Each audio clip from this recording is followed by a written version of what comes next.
नमो बुद्धाय. सप्रेम जय भीम. आर्वीकर टेक चॅनलमध्ये आपले स्वागत आहे. भगवान गौतम बुद्ध यांनी पत्नी आणि पती हे कसे असावेत, आदर्श पती पत्नी कसे असावेत याबद्दल आपले विचार व्यक्त केलेले आहेत. एकदा तथागत भगवान गौतम बुद्ध मथुरा आणि नीरजच्या यांना जोडणाऱ्या महामार्गाने मार्गक्रमण करीत होते. मथुरा आणि नरेच्या यांना जोडणाऱ्या त्याच महामार्गावर तथागतासह मोठ्या संख्येने अनेक ग्रस्त आणि अनेक स्त्रियासुद्धा मार्गक्रमण करीत होत्या. तेव्हा तथागतांनी महामार्ग सोडून एका वृक्षाखाली आसन ग्रहण केले. त्या ग्रस्तांनी आणि त्यांच्या भार्यांनी म्हणजे त्यांच्या पत्नी तथागतांना वृक्षाखाली आसनस्थ पाहिले. त्यांना पाहिल्यानंतर ते सर्वजण त्या तथागत आसनस्थ होते त्या ठिकाणी त्यांच्या जवळ गेले आणि त्यांनी वंदन केले. त्या सर्वांनी तथागतांच्या जवळच आपले आसन ग्रहण करून त्यांनी तथागतांच्या पती आणि पत्नी यांच्यातील परस्पर संबंधाची व्याख्या करावी अशी त्यांना त्या लोकांनी प्रार्थना केली. त्यानंतर जवळच असलेले पती पत्नी त्यांना उद्देशून म्हणाले.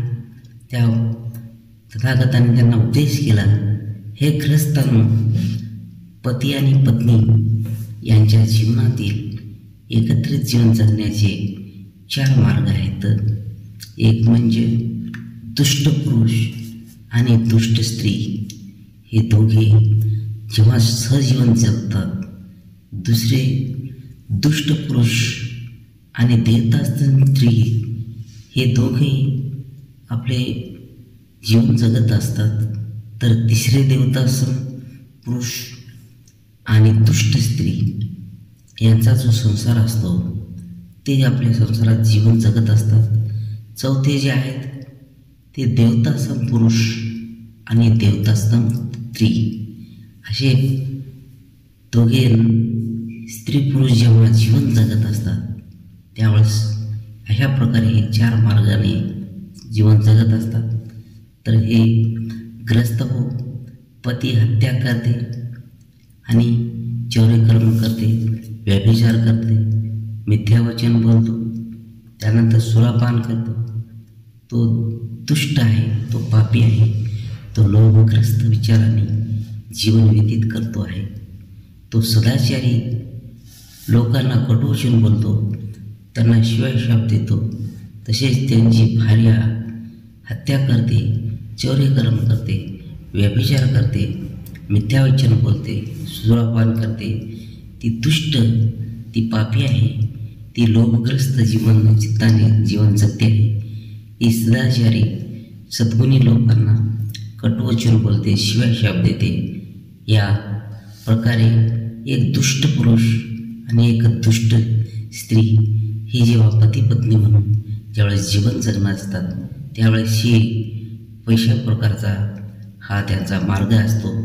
आणि नंबर 2ला जे ग्रस्त या मार्गामध्ये पती हत्या करतो, चौर्यकर्म करतो, व्यभिचार करतो, मिथ्यावचन बोलतो, सुरापान करतो, तो दुष्ट आहे, तो पापी आहे, तो लोभग्रस्त आहे आणि जीवन व्यतीत करत आहे.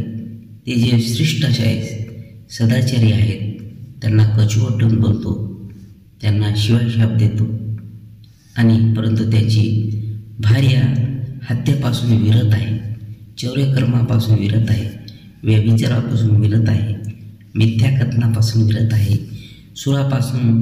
सुरापानापासून विरत आहे. त्यांची भार्या सदाचारी आहे, धम्मजीवन जगत आहे, तिचे उचित लोभापासून विरत आहे, असे कौटुंबिक जीवन जगते आहे. ती सदाचारी धम्मजीवन जगते आहे, तिचे चित्तलोभापासून विरत आहे, असे कौटुंबिक जीवन ती जगत आहे. ती सदाचारी लोकांना कटुवचन बोलत नाही, शिवाय शाप देत नाही. अशा प्रकारे दुष्ट माणूस देवता स्त्रीसह जीवन जगत असतो. हे ग्रस्त त्यानंतर पती हत्येपासून विरत आहे, चौर्य कर्मापासून विरत आहे, मिथ्याचारापासून विरत आहे, सुरापानापासून विरत आहे. तो सदाचारी धर्मप्रवचन जीवन जगत आहे. त्याचे चित्त नाही, शिवाय शाप देत नाही. तो त्याची भार्या हत्या करते, चौर्य कर्म करते, व्यभिचार करते, मिथ्याकथन करते, सुरापान करते. ती दुष्ट आहे आणि ती पापी आहे. ती लोभग्रस्त चित्ताने आपले कौटुंबिक जीवन व्यतीत करते. ती सदाचारी आणि श्रेष्ठांना कटवचन बोलते, शिवाय शाप देते. हे ग्रस्तांनो, हे जीवन देवता स्वरूप पुरुष आणि स्त्री आहे. ही दुष्ट स्त्री जेव्हा जीवन जगते, अशा प्रकारचा हा दुसरा मार्ग याच्यामध्ये आहे. हे ग्रस्त आता पती आणि भार्या दोघेही हत्येपासून विरत आहेत, चौर्य कर्मापासून विरत आहेत, मिथ्याचारापासून विरत आहेत, सुरापानापासून विरत आहेत. ते सदाचारी आणि धर्मप्रवण जीवन जगत आहेत. ते सदाचारी श्रेष्ठांना कटवचन बोलत नाहीत, ते त्यांना शिवाय शाप देत नाहीत. तर अशा प्रकारचे ते देवता स्वरूप पुरुष आणि देवता स्वरूप स्त्री जेव्हा दोघे मिळून जीवन जगत असतात, त्यावेळेस ते आदर्श पती आणि आदर्श पत्नी हे दोघे जीवन जगत असतात आणि या दोघांचा संसार हा सुखाचा आणि पवित्र असा पती पत्नी म्हणून या धर्मामध्ये आता आहे असे भगवान गौतम बुद्धांनी त्या सर्वांना सांगितले. आणि पती पत्नी आणि भार्या एकत्र जगण्याचे हे जे 4 मार्ग आहेत, हे असे त्यांनी त्या लोकांना भगवान गौतम बुद्धांनी आपल्या प्रवचनात सांगितले. तर श्रद्धावान बौद्धोपासकांनो, आपला हा व्हिडिओ आवडल्यास व्हिडिओला लाईक करा. या धम्माचा प्रसार वाढावा आणि असेच नवीन व्हिडिओ आपणापर्यंत यावे, त्यासाठी आर्वीकर टेक चॅनल या बेल आयकॉनच्या चित्रावर प्रेस करून या चॅनलला सबस्क्राईब करा. धन्यवाद. जय भीम. नमो बुद्धाय.